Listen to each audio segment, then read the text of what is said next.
జై శ్రీమన్నారాయణ. ప్రియ భగవద్బంధువులారా, ధనుర్మాస వ్రతంలో ఈరోజు 20వ రోజు పూర్తవుతోంది. ఈ వ్రతాన్ని 5 చొప్పున ఆండాళ్ విడదీసింది. 5 அறியாத மானிடரை వయ్యం సుమపదుం వంబు. రోజు మన ఉదయం పూట దీన్ని అనుసంధానం చేస్తున్నాం. 5 ఉండే ఈ పాసురముల యొక్క, ఈ పాటల యొక్క తాత్పర్యాన్ని తెలియని వాడు ఈ భూమికి భారము అని పాడింది అమ్మ. అమ్మ పాడలేదు, దాన్ని అలాగా గుర్తించారు మహానుభావులైనటువంటి పెద్దలు. ఏం చెప్పింది దీంట్లో? మొదటి 5 మనందరినీ నడిపే తత్వమేమి, మనకి ఎట్లా లభిస్తుంది, ఇది చెప్పింది ఆండాళ్. 2వ 5లో ఆ తత్వాన్ని గురించినటువంటి మన ప్రవృత్తికి ఆచార్యులు ఎట్లా ప్రేరకులవుతారు, వినాలి, విన్నది మననం చేయాలి, మననం చేసినది మన లోపల సాక్షాత్కరింప చేసుకోవాలి మనస్సులో. ఆ తర్వాత మరొక 5లో ఆచార్యోపదిష్టమైనటువంటి అర్థాన్ని మనం ఎట్లా సాధన ద్వారా మనం స్వాధీనం చేసుకోవాలి. ఆచార్యులు మనకిచ్చే జ్ఞానాన్ని కాపీ రైట్స్ పెట్టుకునివ్వరు. ఒకసారి మన దగ్గరికి వచ్చింది అని అంటే అది మన సొంతం అయిందని అర్థం. దాన్ని మనం సొంతం అని భావించి దాన్ని జాగ్రత్తగా పెంచి పోషించుకోవలసినటువంటి కర్తవ్యం మనది, వారిది కాదు. ఒక పాఠం ఒక గురువుగారు చెప్పారు అని అంటే అది మన సొంతమే. దాన్ని మనం స్వాధీనం చేసుకుని ఒక సొంత ఆస్తిని, సొంత ధనాన్ని మనం ఎలా కాపాడుకుంటామో జ్ఞానాన్ని కూడా అట్లా కాపాడుకోవడం మన బాధ్యత. అది ఎలా ఉండాలి, ఎంతవరకు సాగాలి అనేది ఆండాళ్ ఒక 5 పాటలలో మనకి నేర్పింది. 3వ 5 దాని తర్వాత ఆచార్యులు మనకు అందించేటటువంటి అర్థాలు మంత్రాధీనమై ఎలా ఉంటాయి, ఆ మంత్రం యొక్క తాత్పర్యం ఎలా ఉంటుంది, ఇది ఒక 5 పాటల్లో చెప్పింది. చివరి 5లో ఆ తాత్పర్య సారార్థమేమిటి అనేదాన్ని నిరూపణ చేస్తుంది. అద్భుతమైనటువంటి ప్రబంధం, అందమైనటువంటి వ్రతం, ఆచరించయోగ్యమైనటువంటి ఒక క్రమము ఇందులో చక్కగా ఇమిడి ఉన్నాయి. అయితే దీన్ని మనకి అందించడానికి గోదాదేవి ఏదో పెద్ద శాస్త్రం చెప్పినట్టుగా మనకి అర్థం కానటువంటి ఏదో పెద్ద పెద్ద సంక్లిష్టమైనటువంటి పదజాలంలో పెట్టి చెప్పలా, అందంగా మనం మాట్లాడుకునేటువంటి మాటల్లో పెట్టి చెప్పింది.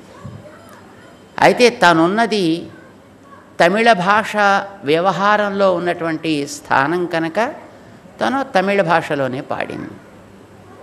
అది మనం మాట్లాడేది తెలుగు అయితే దాన్ని మనం తెలుగులో అర్థం చేసుకుంటాం, హిందీ అయితే హిందీలో చేసుకుంటాం, ఇంగ్లీష్ అయితే ఇంగ్లీష్లో చేసుకుంటాం, ఏ భాష అయితే ఆ భాషలోకి దాన్ని మనం చక్కగా మార్చుకుని మనం కూడా ఆచరించవచ్చు, అర్థం చేసుకోవచ్చు కూడా.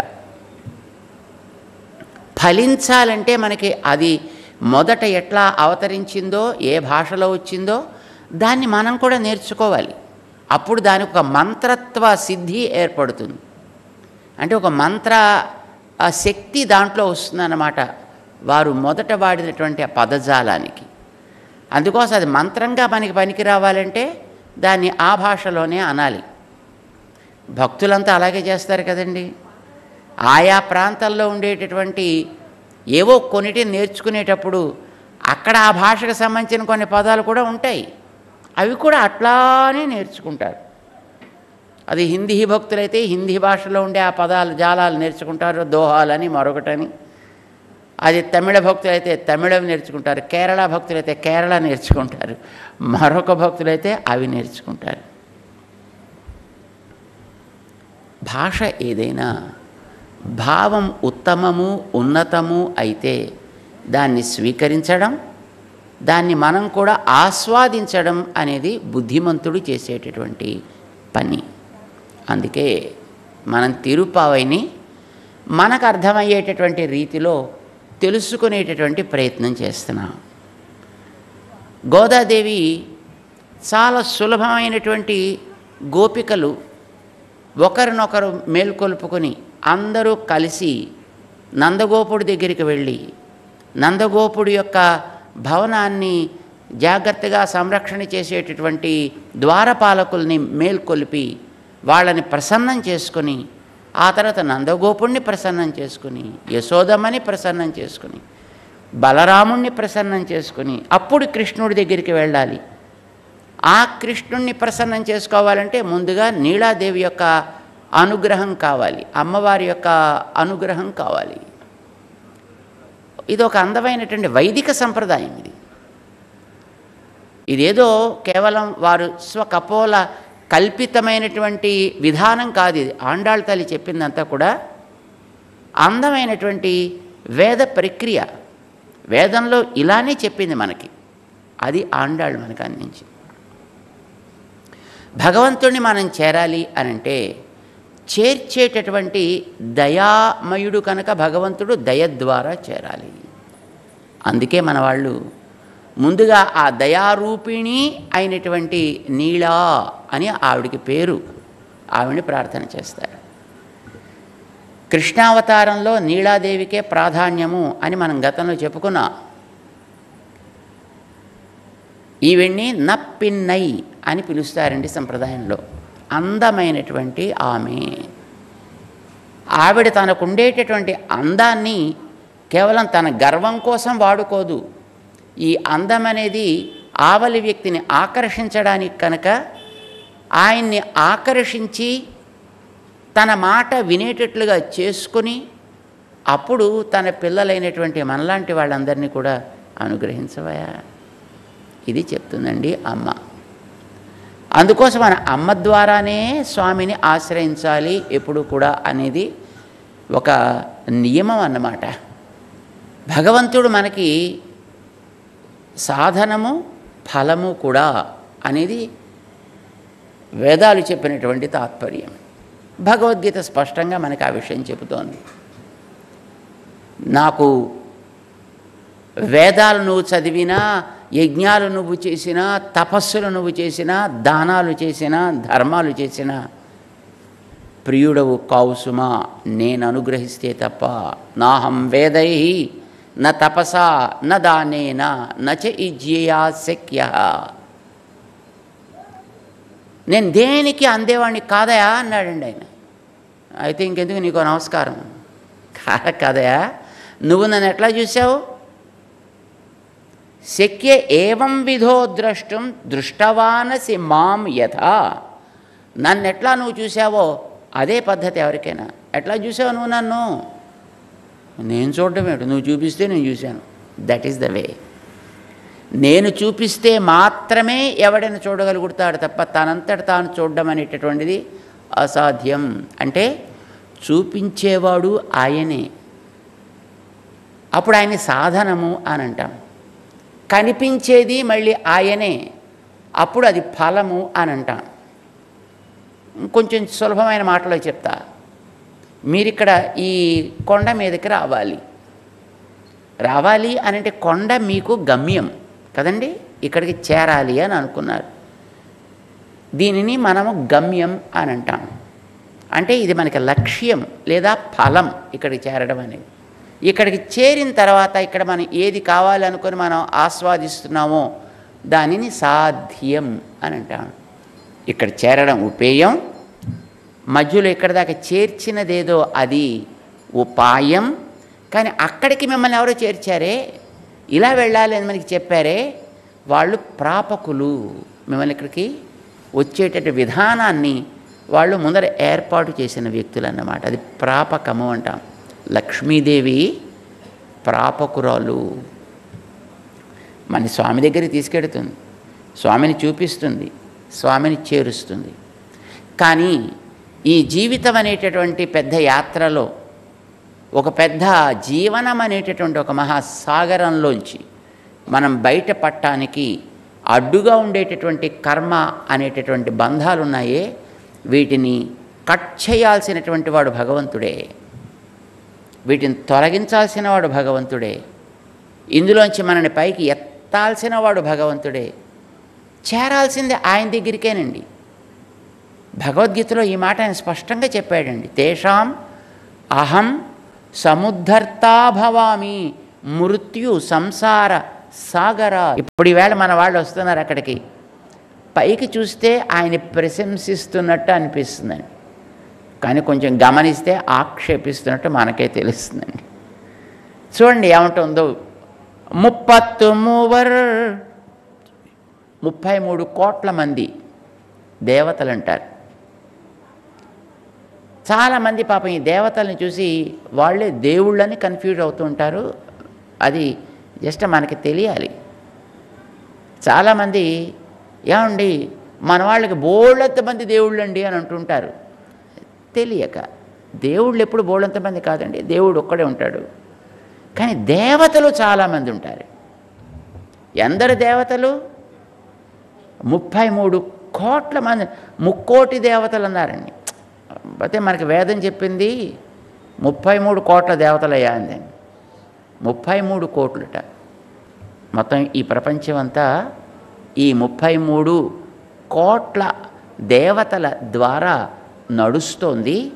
ఇంతమంది దేవతల్ని కూడా నడిపేవాడు పరమాత్మ, ఆయన ఒకడే. ఇది మనకి తెలిస్తే చాలు. అహం ఆత్మా గుడాకేశ సర్వభూత ఆశయ స్థిత. వీటన్నిటిని తిప్పేవాడిని నేనే. యంత్రారూఢాని మాయయా, నడిపేవాడిని నేనని చెప్పాడు. సో దేవుడు ఎప్పుడు ఒకడండి, దేవతలు అనేక మంది, వాళ్ళు 33 కోట్లు. 33 కోట్ల మందికి 33 అమరర్, అమరులు అని వాళ్ళకి పేరు పెట్టారు. అమరులు అంటే చావు లేని వాళ్ళు, చావు లేని వాళ్ళు. దేవతలంతా చావు లేని వాళ్ళండి. దేవతలంతా కూడా పురుషులండి. మేమంతానేమో అబలలం. ఏమయ్యా, బలం మాకుంది అని అహంకరించిన వాళ్ళనే తప్ప నీవే మా పాలిటి బలము అని అనుకున్న వాళ్ళని కాపాడకూడదని రూల్ పెట్టుకున్నావా? ఏమిటి పడుకోవడం తాత్పర్యం ఏమిటి? అమరర్కు మున్సెన్రు, పైగా వాళ్ళకి ఆపద రాకుండానే ముందు నువ్వు నిలబడి వాళ్ళ ఆపదలు తొలగిస్తావుట. సెప్పముడయాయ్, సెప్పం అంటే రుజుత్వము అని అర్థం అండి. సెప్పముడయాయ్, చాలా రుజుత్వం ఉందిలే నీలోను. సెప్పముడయాయ్ తిరలుడయాయ్, గొప్ప సామర్థ్యమే నీలో ఉంది. ఏమిటి నీ సామర్థ్యం? సెత్తార్క్ వెప్పం కొడుకుం, శత్రువులైన వాళ్ళకి భయాన్ని కలిగించాలి నువ్వు. ఏమిటో ప్రేమించిన వాళ్ళని భయపెట్టడానికి నీ గొప్పతనం అంతాను.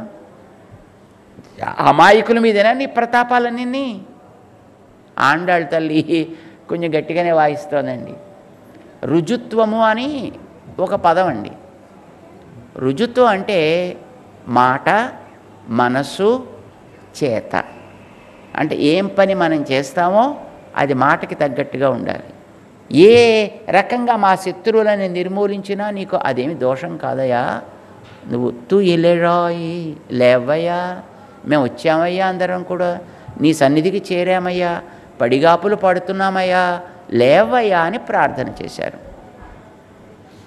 లేవలే, మాట్లాడలే, కథలను కూడా కదలలేదు. ఎందుకబ్బా అని పరికిస్తే అప్పుడు వీళ్ళకి సడన్గా తట్టిందండి. అరే రే, సారీ, నిన్నని మేము పొరపాటు చేశాం. ఏం చేశాం మేము? నీకు ప్రియపాత్ర అయినటువంటి నీలాదేవిని మేము కొంచెం కఠినంగా మాట్లాడాం. సరే, నీకు ఇష్టమైన అమ్మని మేము స్తోత్రం చేస్తాము అని అమ్మని గురించి మన వాళ్ళు స్తోత్రం చేస్తున్నారు. సెప్పెన్న మెన్ములై సెవ్వాయి సిరుమరుంగుల్ నప్పిన్నై నంగాయి తిరువే తుయిలెరాయ్. అమ్మని అద్భుతంగా మన వాళ్ళు చిన్న చిన్న పదాలతోటి చక్కగా కీర్తిస్తారు. ఎవరమ్మా నువ్వు? సాక్షాత్తు నువ్వు సాక్షాత్తు లక్ష్మివే. లక్ష్మియే మా కోసం ఈ అవతారంలో నీలాదేవిగా వచ్చావు కదా తల్లి. నంగాయి పూర్ణురాలివి నువ్వు, అంటే అన్ని రకాల మంచి గుణములతోటి నిండుతనం కలిగిందా నువ్వు. నీ నిండుతనం ఎవరికమ్మా? పిల్లలమైనటువంటి మమ్మల్ని వదిలితే నీకు నిండుతనం ఉన్నట్టెట్లా? పిల్లల్ని చక్కగా సాకి వాళ్ళని మంచిగా పెంచితే కదండి అమ్మ నిండుతనం కలిగిందేనంట. కనుక మమ్మల్ని అందరినీ ఇట్లాగ బాధ పెడుతూ ఉంటూ నీకు నిండుతనం ఏమిటమ్మా? మమ్మల్ని దూరంగా ఉంచితే నీకు నిండుతనం ఏమిటి తల్లి? పైకైతే పొగుడుతున్నట్టే ఉంది, కానీ లోపల మళ్ళీ ఆవిడ కూడా కొంచెం చింతనగా పడుతున్నాయండి. తిరువే నంగాయి నప్పిన్నై అందమైన పిల్ల అని చెప్పుకున్నాను నిన్న. లావణ్యము కలిగిన దానా. లావణ్యం అంటే కూడా చెప్పుకున్నాం కదా, సర్వాంగీణ సౌందర్యము. అయితే నువ్వేం చేయాలి? ఎలాంటి సౌందర్యం నీలో ఉన్నదో అందంగా 3 భాగాలు వర్ణించిందండి ఆమె. ఒకటి వక్ష సౌందర్యము, బంగారు కాంతులీనే వక్ష సౌందర్యము. ఆ తర్వాత ఎర్రని అధరము, సన్నని నడుము. మరి ఈ 3 కూడా పురుషుణ్ణి స్వాధీనం చేసుకునేటువంటి సౌందర్యాలు అని అంటారు. వక్షస్థలము, అక్కడ సౌందర్యం అంటే వాడిలో ఉండే 2 గొప్ప గుణాలండి. ఒకటి భగవంతుడికి సంబంధించిన మంచి తెలివి, అలా అంత నాజుగ్గా ఉంటారు అన్నట్టుగా సన్నని నడుము అంటుందండి మన ఆండాళ్ళ తల్లి. అంటే దేహంలో 2 భాగాలు ఉన్నాయండి. ఒకటి క్రింది భాగము, ఒకటి పై భాగము. దేహంలో ఉండే వ్యర్థ భాగాలన్నీ కూడా బయటికి పోయేటటువంటి భాగం క్రింది భాగం. ఇది నివృత్తి అంటారు, పైది ప్రవృత్తి అంటారు. మనం పనులు చేసేటప్పుడు కూడా మన పనుల్లో ఇవి 2 ఉండాలి. ఏమిటి 2? ప్రవృత్తి ఉండాలి, నివృత్తి ఉండాలి. తిరువే సాక్షాత్తు లక్ష్మివి అమ్మా నువ్వు. తుయిలెరాయి అమ్మా, మేలుకో అమ్మా అడిగారు మనవాళ్ళు. అడగకుండానే పెట్టే అమ్మ అడిగితే ఇంకెంత ప్రేమగా పెడుతుందండి. ఆమె యొక్క సహజ స్వభావం ఏమిటో దాన్ని మన వాళ్ళు చక్కగా పాడడం చేత స్వామికి కోపం తగ్గింది, ఆనందం కలిగింది. సరే, నేను వెళ్ళకూడదులే, నువ్వే వెళ్ళు అని అమ్మని పంపాడండి ఆయన. ఆ అమ్మ ఇప్పుడు బయటకు వస్తుందండి. ఏమరా, ఏమిటి చేయాలి అని అడిగిందండి. మన వాళ్ళంతా ఏం కావాలో చెప్తున్నారండి. అమ్మా, స్నానం కోసం మేము సిద్ధపడ్డాం కదా, స్నాన వ్రతం కదా స్వామి చేయమన్నాడు, ఊరి వారందరికీ క్షేమం కోసం కదా చేయమని చెప్పింది. దానికి మాకు 3 పరికరాలు కావాలి. అవి నీ ఆధీనంలో ఉన్నాయి. ఏంటవి? ఉక్కమం తట్టుళియం తందు ఉన్మణాళనై తందు ఇప్పోదే ఎమ్మై నీరాటు. మేము స్నానం చేస్తాం కదా, స్నానం చేశాక మాకు కాస్త అలుపు కలిగితే, లోపల వేడి బయటకు వస్తుంటే చెమట పడితే అది చక్కగా మీ అందరికీ తెలుసు, స్నానం చేయగానే చిరు చెమట పడుతున్నా మనకు కూడా కాస్త ఫ్యాన్ వేసుకుంటే చక్కగా మళ్ళీ హాయిగా ఉంటుంది. అలా విసురుకోవడానికి మాకు ఒక విసరి కావాలి. ఉక్కమం అని పేరు దానికి. ఆ తర్వాత మేము అలంకరించుకోవాలి, దానికి ఒక నిలువుట అద్దం కావాలి. తట్టొళియం దానికి పేరండి. ఆ తర్వాత ఉన్మణాళనై, మా చేత స్నానం చేయించాల్సిన వ్యక్తి స్వామి కృష్ణుడు, ఆయన నీ ఆధీనంలో ఉన్నాడు కనుక ఆయన్ని నువ్వు పంపించాలి. అప్పుడు ఇప్పోదే ఎమ్మై నీరాట్, ఇప్పుడే మమ్మల్ని అందరినీ కూడా స్నానం ఆడించు అని ప్రార్థన చేస్తారు. మనకి తత్వం తెలియాలి. పురుషుడు ఒక్కడే, మిగతా లోకమంతా జీవవర్గమంతా కూడా స్త్రీప్రాయం, ఇతరత్ సర్వం జగత్. అది మనకి శాస్త్రం. ఒకటి, మాలో ఏర్పడేటటువంటి చెమట అనేది ఒక రకమైన మాలిన్యం. ఇది ఆరేటటువంటి విసినికర్ర మాకు కావాలి. లోపల చెమటని ఆర్చే విసినికర్ర కావాలి. లోపల స్వరూపాన్ని చూపించే అద్దం కావాలి. ఆత్మస్నానమాడే తత్వం కావాలి. ఈ మూడింటిని చెప్పేది నారాయణ మహామంత్రం అండి. అందులో 3 పదాలు ఉన్నాయి. ఓంకారం అనేది ఒకటి ఉంది, నమఃపదం అనేది ఒకటి ఉంది, నారాయణ పదం అనేది ఒకటి ఉంది. ఈ 3 తత్వాలను చెబుతాయండి. ఓంకారం మన స్వరూపాన్ని చూపించే అద్దము అంటారండి. ఓంకారంలో మన స్వరూపం ఏమిటి? ఆయనకే చెంది ఉండుట అని తెలుస్తుందండి. నమఃపదం మనలో ఏర్పడే అహంకారాన్ని నా అని ఖండించేది. మహా నా నమః. మహా అంటే అంత నాకే, నా కాదు వాడికి. మనలో ఉండేటువంటి దోషాలని కడిగేది నమఃపదం, విసినికర్రండి. మాకు అది కావాలి. ఆ తర్వాత మనకి తత్వం తెలిసేది, సేవ మనం అందించేది నారాయణ పదానికి. అది మన కోసం అక్కడ కృష్ణుడిగా ఉంది కనుక, అమ్మా మాకు ఆ మంత్ర తత్వ అర్థాన్ని మాకు ప్రకాశింపచేయి అన్నట్టుగా మన వాళ్ళు ప్రార్థన చేస్తూ 3 వస్తువులను అడిగారు. అమ్మ అది విద్ది, అదేనరా తప్పకుండా, మీరు అడిగిన వాటిని నేను ఇవ్వకూడదు, స్వామి ఇవ్వాలి. అంచేత స్వామిని ప్రార్థన చేద్దాం. నేను మీతో దాన్ని కదా, అంచేత మీరందరూ కూడా ఇప్పుడు నాతో పాటు కలుద్దిరి. కానీ మిమ్మల్ని ముందు, మీతో పాటు నేను ముందుండి మిమ్మల్ని నేను నడిపిస్తా. ఇప్పుడు చక్కగా మీరు ఎలా అడగాలో నేను నేర్పిస్తా అని అమ్మ నీలాదేవి ముందుండి మిగతా గోష్ఠి అంతటిని తీసుకెడుతుంటే, ఇప్పుడు అమ్మ చెప్పినట్టుగా మన వాళ్ళు ఆండాళ్ళు గోష్ఠి రేపు స్వామి దగ్గరికి చేరి స్వామిని ఎట్లా ప్రార్థించాలి, ఏమని ప్రార్థించాలి 2 పాటల్లో, రేపు ఎల్లుండి కూడా 2 పాసురాల్లో అద్భుతంగా గోదాదేవి మనకు అనుగ్రహిస్తుంది. దాన్ని మనం రేపు తెలుసుకుందాం. ఇవాల్టి పాసురాన్ని చెప్పి ముగించుకుందాం. 33 அமரர்க்கு முன் சென்று கப்பம் தவிர்க்கும் கலியே துயிலெழாய் செப்பமுடையாய் திரளுடையாய் செத்தார்க்கு வெப்பம் கொடுக்கும் விமலா துயிலெழாய் செப்பன்னமென் முலை செவ்வாய் சிறுமருங்குல் நப்பின்னை நங்காய் திருவே துயிலெழாய் உக்கமும் தட்டொழியும் தந்து உன் மணாளனை இப்போதே எம்மை நீராட்டு ஏலோரெம்பாவாய்.